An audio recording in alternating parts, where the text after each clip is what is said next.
Evening. I'd like to call to order this meeting of the Urbana City Council, and following this meeting, we'll have a meeting of the Cunningham Town Board. Will the clerk please call the roll? City Council members Brown. Here. Hazen. Here. Hersey. Jacobson. Here. Miller. Here. Roberts. Here. Wu. Mayor Marlin. Here. Next up is approval of minutes from the March 18th, 2019 meeting. Is there a motion for approval? So moved. I'll second.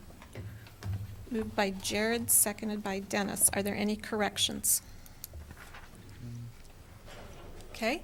Seeing none, will all those in favor please say aye. Aye. All those opposed, same sign. That motion passes. Are there any additions to the agenda? Okay. Any public input? Does anyone wish to address the Urbana City Council? We do have one person in the back.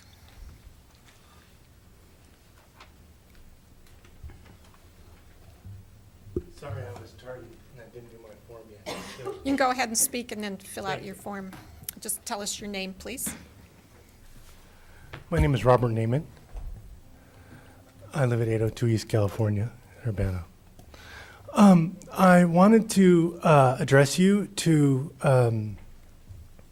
invite you to a movie. On April 23rd at the Art Theater, I hope to host a showing of the movie Sadomasochism, which was made by Nina Paley. And many of you know Nina Paley. Some of us old-timers, remember that her father was the mayor of Urbana many moons ago. The caveat is that there's a blacklist in this town against this movie. I had no idea until I had lunch with Nina last Monday that this was going on. But there's a blacklist in town against this movie. Champaign-Urbana, a university town, it's astonishing to me, but there is. There's people that want to punish her for her political views, and so they're trying to stop this film from being shown, even though the movie has nothing to do with their political disagreement, but they're trying to punish her for having views that they disagree with. So this is astonishing to me. My grandfather was blacklisted during the McCarthy period, and here we are in Champaign-Urbana University community, and Nina Paley, the daughter of the former mayor of Urbana, is being blacklisted. And I thought to myself, like, I know something about the Hollywood blacklist since, my grandfather's blacklist is part of left history. So I thought, when Nina described to me this campaign of persecution against her, I thought, oh, cool, I can do something about this. I can break the blacklist. I can rent the art theater and show Nina Paley's movie, and then there's no blacklist anymore. But to my surprise, that's not what happened. What happened was, on Friday, the executive director of the art theater informed me that she wouldn't let me rent the theater because of my political views. I thought, oh my God, it's the Twilight Zone. That's exactly what happened during the McCarthy period. People who tried to challenge the blacklist got blacklisted themselves. Again, Champaign-Urbana, university town. Like, on Friday this happened. Okay, so that's the caveat to my invitation. Like, actually, I'm being blocked from renting the theater on April 23rd. But the caveat to the caveat is that the art theater has a board. And I've appealed to the art theater board, who has people like, Lee Estabrook at the library school, who's First Amendment hardliner, as far as I know. My friend Jeff Machota, who's, as far as I know, is going to be on my side on this. There's like 4 other people on the board. I don't know. So I don't know the other people. So anyway, my hope is, and of course, anybody can go to the art theater website, look up the board, see if you know any of these people, weigh in. My hope is that my blacklisting, I can't even believe I'm saying those words, that my blacklisting at the art theater will be reversed and by the board. And so, again, I'll be able to invite you to see this movie on April 23rd. So save the date, because hopefully we're going to break the blacklist and you'll all be able to come see the movie. Thanks. Thank you. You had a question, Eric? It's a very brief statement. I'm a big fan and a shareholder in the art and a big fan of the art theater. I'm also a really big fan of Nina's. and I know a little bit about this movie, so I'll do I'll do everything I can to support you Thank you. on this. And I'm just speaking for myself now. Yeah. Yeah, right. That's all any of us can do. Dennis? And is this a new film, which I don't really know very much about, but I certainly enjoyed Sita Sings the Blues. Is this also going to be free, released to the public without copyright, or is this a little bit different kind of approach that she's taking now as far as her own security of her own, artistic work? In general, the answer is yes. The detail is not exactly the same, and I don't want to I don't want to screw it up. You can look on her blog and see it's all described, the answer to your question. Okay, thanks. Thank you. Thank you. Should I still fill out this form? Yeah. Please. Okay. Is there any unfinished business? Okay. We have reports from the Standing Committee of the Whole. Councilmember Wu is she on the phone? Okay. So would Councilmember Jacobson please present the items from the Committee of the Whole? Sure. So, on behalf of the Committee of the Whole, I bring to you ordinance number 2019-03-022, an ordinance revising the annual budget ordinance with a recommendation for your approval. Is there a second? Sure, I'll make that second. Moved by Eric, seconded by Dennis. Any discussion? Will the clerk please call the roll? And this Council- requires 6 of 8 votes. Council members Brown, Yes. Hazen, Yes. Hersey, Yes. Jacobson, Yes. Miller, Yes. Roberts, Yes. Mayor Marlin. Yes. That motion passes. And I now bring to you from the Committee of the Whole ordinance number 2019-03-023, suspension of processing and granting applications for a Class G1 liquor license with a recommendation for approval. I'll second. Moved by Eric, seconded by Jared. Any discussion? Will the clerk please call the roll? Council members Brown, Yes. Hazen, Yes. Hersey, Yes. Jacobson, Yes. Miller, Yes. Roberts, Yes, I think so. That motion passes. Reports of special committees. Okay. Reports of officers. I've been asked, is there any, okay, I've been asked to make a couple of announcements. Number 1 is Boneyard Creek Community Day, which is April 13th. We've been asked to announce that volunteers are welcome. People can go to www.boneyardcreek.org and sign up to volunteer. This is an annual event where we clean up our waterways, and it's a really important activity every spring. Secondly, the Christie Clinic Illinois Marathon needs volunteers. This is occurring the last weekend in April. It brings 20,000 people participating in the marathon, many more thousands to the community. And there's always a call for volunteers, and it always goes down to the wire. So if there's any way you can volunteer that weekend, it would be very much appreciated. And that you can sign up at volunteer@illinoismarathon.com.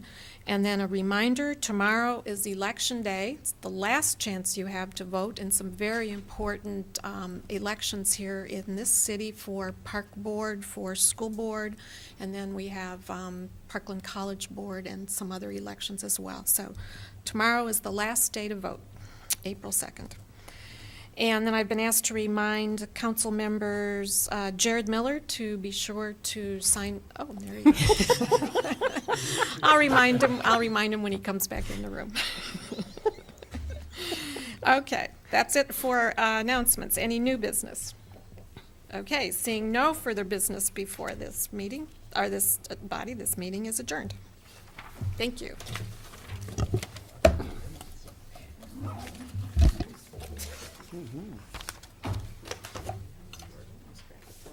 Ah, That's what I was looking for. since you're city council.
Right. Okay. I'd like to call this meeting of the Cunningham Town Board to order for Monday, April 1st, 2019. Will the clerk please call the roll? Trustees Brown, Here. Hazen, Hersey, Here. Jacobson, Here. Miller, Here. Roberts. Here. Wu. Chair Marlin. Here. Approval of minutes from the previous meeting of March 4th, 2019. Is there a motion for approval? I move to approve the minutes. I'll second that motion. Moved by Sharice, seconded by Jared. Any corrections? Yes, Dennis. Let's see, there were mentioned, I think it was in the minutes that we would have a town meeting coming up, and are you gonna talk about that? Okay, all right. And I guess what I wanna know is, you mentioned that we should attend, but usually I haven't thought that that was required, but I just was wondering about it. I'll touch on it at my officer's report. Okay. Any other corrections? Okay. All those in favor, please say aye. Aye. All those opposed, same sign. That motion is approved. Are there any additions to the agenda? Okay. Does anyone wish to address the Cunningham Town Board? Okay. Committee to verify bills, Town Fund and GA Fund, General Assistance Fund. So town bills for today, we have from the town fund $70,155.02 in expenditures.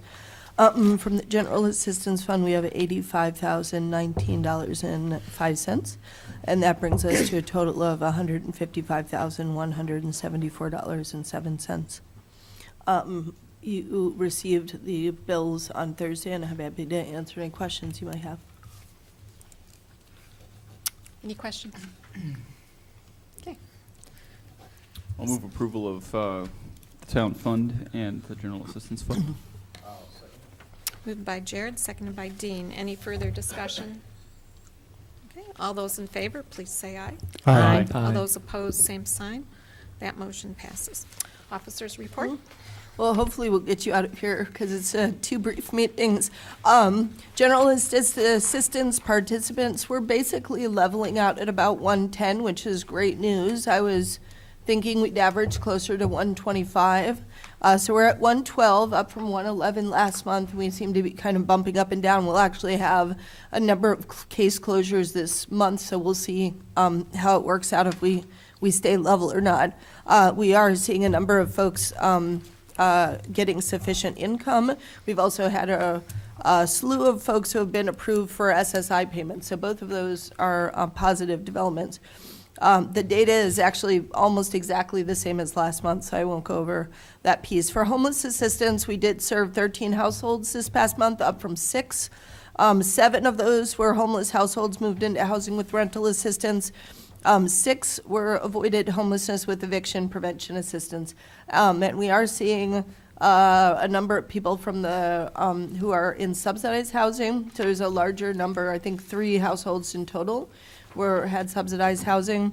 And so just working with the housing authority, the in the new administrative code that's being proposed, the housing authority will actually have deposit assistance that comes from a housing authority to allow people to pay a deposit over a longer time frame. So that will help.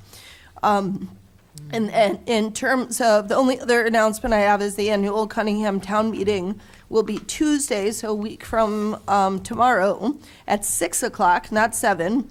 It'll be here in the Urbana City Council chambers.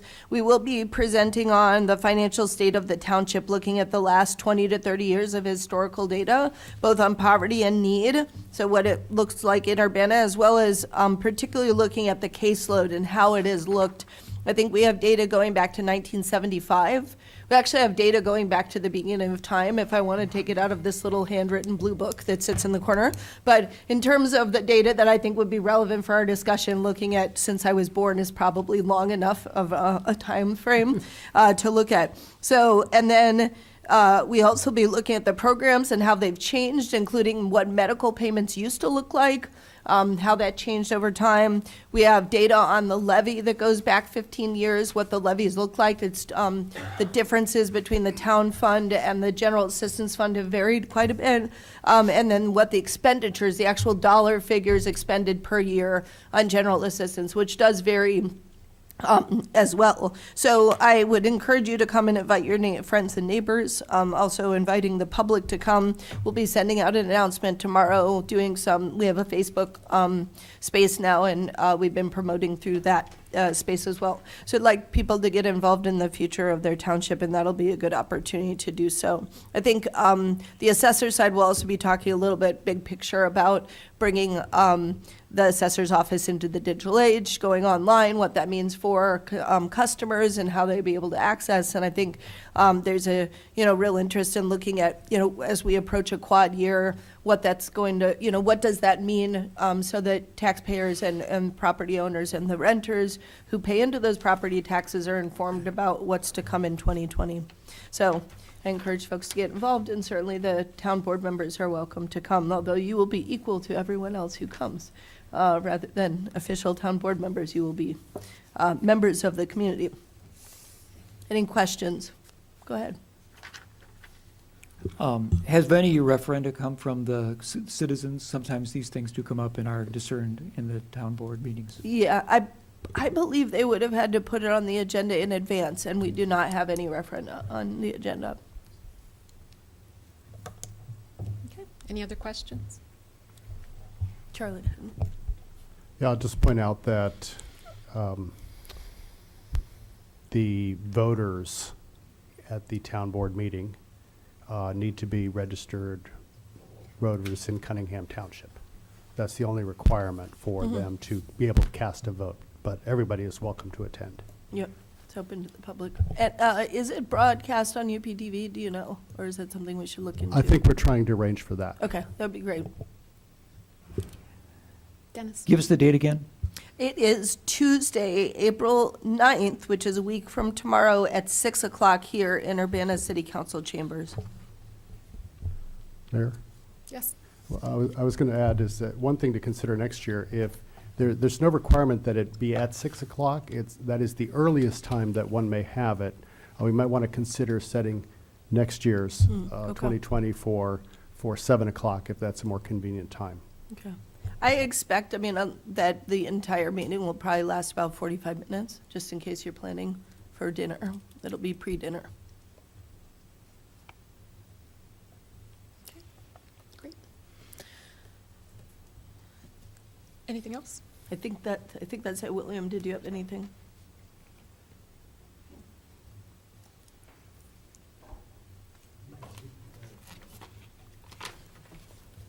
Good evening. Well, I guess a lot of it was touched on the last town board meeting as far as us moving towards more digital records. I don't know if any of you called in the last couple of weeks, but if you call for a property record card, instead of us actually walking to go get the card, we have about half of them now scanned. So we can actually go right into the system and pull it up. Now, we're going to kind of slow down on the scanning for a minute because we were noticing values that were maybe not to our liking, as we would say. So what we're trying to do is sort of spend a little attention looking at those values to see how fair they are for the taxpayers of Urbana. So that's gonna kind of delay us, but we'll still make the December cutoff as far as having everything scanned. The goal is to have it all scanned, so maybe by, I'm hoping next summer, we can have it where some of these things will actually be accessed by the website. As of now, we have less than 30% of those senior exemptions we mailed out. Less than 30% are actually still outstanding. So a lot of citizens are actually returning these things, so that's pretty good. That'll actually save us some money on the second round as far as sending out the information, reminding anyone who has not sent it in already. Let's see, scanning cards, Actually, that's about it, because everything else, I can't actually complain about anything. It's kind of moving on track really well. And speaking is William Harris, Deputy Assessor? Is that your title? Yes. Yes. Okay. Questions? Sharice? I don't have a question, but I do have a comment, because I just want to say, as far as the senior exemption thing, you may not have to do another round. I don't know about anyone else. My mother didn't get any of her tax information until the end of February. And I think a lot of people wait for them, to get their taxes done. So probably after April, you'll probably get a lot. I know that's when we'll get ours in. Yeah. So you'll probably get more, mainly because just getting their taxes done and stuff like that is going to be, well, it was an issue for my household, for my mom's household. So that may be a reason too why there's still so many outstanding. Okay. Thank you. Oh, yes. Oh, so I just want to give William a chance to speak, but we did have a quarterly financial report, so I just have a couple of words about that, and then I'll be finished with my report. So hopefully this is easier to see than the last one. We worked on our formatting. So you have 3 big pages. Essentially what you see here, and I think I'll start at the bottom line, which is the supervisor, as we've spent 50, so it should be at 75% essentially, or under, ideally. Supervisor is at 52%, assessor is at 65%, this is of expenses. Town fund is at 75%, town fund other, where a lot of our shared expenses come. And then the total GA fund is slightly over at 81%. And then our total is pretty much where we expect it to be, since this is through March 27th, and there may be some other receipts, 69%, and that's 70 to 75% is what we would be looking for. I have made notes in the far column, as I will tend to do. Any place where, there's a significant over 75%. Again, on interest, we're doing really well since we renegotiated interest on savings, and we continue to work on that piece. In terms of expenses, there's just a few places that are worth mentioning. We've seen an increase in employees. I have more part-time employees on my side to try to accommodate the school schedules and work schedules and childcare schedules of my employees. So that's actually by their request that they be working part-time. That does mean there's more folks. There's also some small increase in our rate, unemployment compensation rate. The assessor training has been higher than expected. We did hire a chief deputy, Wayne hired a chief deputy assessor who is out of state. I think William's very qualified for the position. It does mean that he has to do a number of trainings and certifications in the state of Illinois that we had not anticipated, because we had anticipated recruiting from the state of Illinois. The Carl case went to trial, as you know. It was very difficult to figure out exactly what we should anticipate in that case, so we are over on our legal expenses to be expected in this case. We saw a rise in new home building in Urbana, so we are paying more to build Urbana. That's ultimately, at least in the scheme of things, supposed to be a good thing for us. Under computer software, page 2, we have the assessor's office has Canvas software that was a one-time expense, and there's some overlap between the old software and the new. The equipment purchases are up. The assessor side bought new computers and a scanner to help with the digitization. The computers were simply moving at too slow a pace to support the record scanning.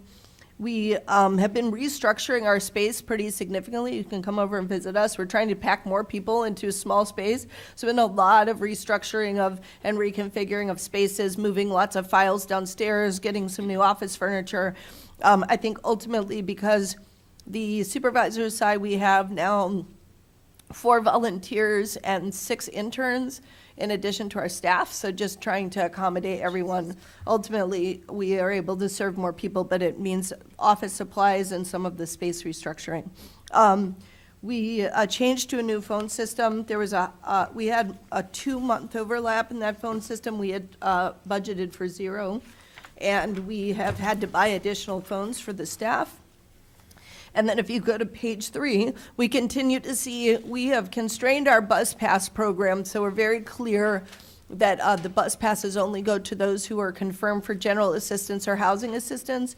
As you'll see, we have more housing assistance than we anticipated, even with a larger budget, so we're at 147% of our housing assistance dollars. We had only budgeted 53,000 essentially, but we had only budgeted 36,000, we've spent 53,000. Luckily, we've come under on our personal allowances slightly, and we did not do a disbursement to Courage Connection for the shelter as there was a change in that plan. So that's 50,000 that essentially we've been able to move to support people in homeless assistance, which is a similar ethos for that money, but certainly a different line item. As I mentioned, we have a high demand for bus passes. This is a really important part of what we do, and I intend to meet with the MTD leadership and the board to talk a little bit about what the MTD could do to further support mobility for low-income families in our community, because it's a big piece of our expenditures each year.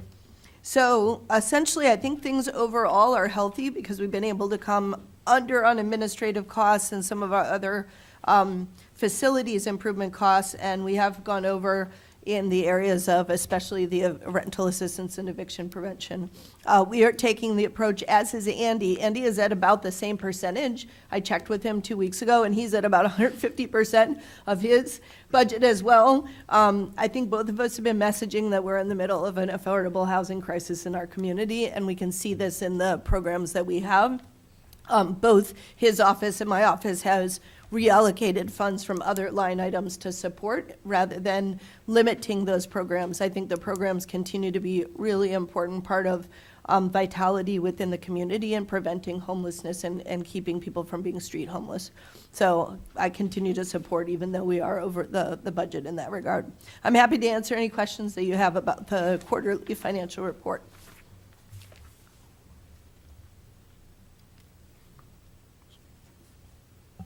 Eric had one. Yes.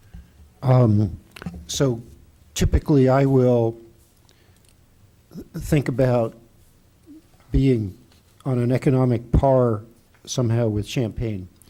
And so you mentioned Andy, and your overall impression is that they're in a comparable situation relative to their levy covering what they need to do, as we are? Oh, no, they have half the levy with twice the people. So a big piece, so Andy that township has chosen to only serve disabled participants in general assistance. So have far fewer, I think, don't quote me, but it's within, the 20 to 35 range of participants for general assistance, and we're looking at bouncing between 100 and 120. So it's different in that way, and that if you live in Champaign and you're temporarily unemployed, medical emergency, family emergency, et cetera, or layoffs from, and you're not receiving unemployment, essentially you don't have an option. So Urbana residents are lucky to have a safety net that just doesn't exist in Champaign for people who are temporarily unemployed. That said, it's my opinion that I really feel like the city of Champaign Township is a really strong partner of ours, and they do a lot with what they're able to do, and they've been able to control their administrative costs, and really, he's continued to increase his program costs and his program impact. So we meet at least monthly, if not more often, to discuss how we can make sure that we bring our programs together as much as possible. But there's a long and distinguished history of why City of Champaign Township is in the position they're in that has a lot to do with a lawsuit and tax caps. Essentially, they were not providing general assistance for a number of years and were sued in a class action lawsuit against them for that, and they had to provide that assistance, but they're stuck under tax caps in terms of their levy. So Okay, they do what thank they you. can. Bill? I just wanted to follow up on something I mentioned last time about the earned income tax credit. I know very few of our clients would probably qualify for it, but if you did have earned income, I plugged some numbers into an online calculator, and say you had $4,000 in income early in the year before you ran into trouble, your earned income tax credit would be $1,610. That's money coming back. So that's a chunk that could be used for, getting back into housing or something like that. So I know we can't offer tax advice and we aren't attorneys, but if we have anybody trained or willing to be trained on just recognizing situations where that might apply, because you can also go back several years and file amended tax returns. Oh, that's a good where point, they the might amendment. recognize where those kind of things might apply, and then send them to appropriate people to figure out what they can get. Yeah, so your statement last month was well timed. Obviously, it's tax season, and so I have an intern who's calling through. Many of our folks don't have income and haven't had income, but there's a number of folks who do, and we have record of that. So essentially calling through and letting them know two things. One is that there's support for people to file their taxes. I know there's support at the library and there's several other locations. And the second is that they should go ahead and get an extension, especially at this time, they could go ahead and get an extension and still file. There won't be penalty if there's taxes owed to them. So but I didn't think about the amended returns from past. So once they are meeting with one of the volunteers who's supporting them, I think that's something that we can mention. And sometimes also the people that they're staying with might qualify for an earned income credit or an extra deduction because they're helping to support the people they're staying with. So Yeah, it's just the important. overall tax kind of checkup would be good for a lot of people. It's important for the public to know that if you have someone who's living with you, even if they're an adult, and you're paying over half of their living expenses, which includes any kind of rental subsidy, food subsidies, et cetera, they're considered a dependent based on the IRS, and so they wouldn't file a tax return, but you could. And I certainly have done that in the past, and I've realized, it's been of significant benefit and helped to pay for some of that subsidy. And just to add to that, if you're, depending on your relatedness, if, say, you're staying with a grandparent or something, they could also qualify for the earned income credit, which is even bigger than dependent usually, depending on whether they're making money, I guess. Yeah, I mean, we are always happy to take volunteers as well, if there's someone who wants to specifically work with our participants to help. I just know there's certain services that are available in the community, but we would be happy to have more personalized support at any point for our participants. Dennis? Could you touch upon locations where a person could receive assistance in filling out a tax form if they were low income? Or is there you were mentioning the library is one place? Is Yeah, that true? I'll have to look. The intern is working on this, compiled a list, and I don't want to give out false information. But there's several places in town that support people during tax season. So Okay, so that's interesting to me. when we because- call folks, we'll be calling and letting them know where they can go get support for their taxes. Okay, because I was only aware of one place that's over in Champaign. I didn't realize that there was a place here in. I Urbana. believe there is one at the library, but I have to look to see if it's just for seniors or if it's for all. Oh, okay. Very good. Okay.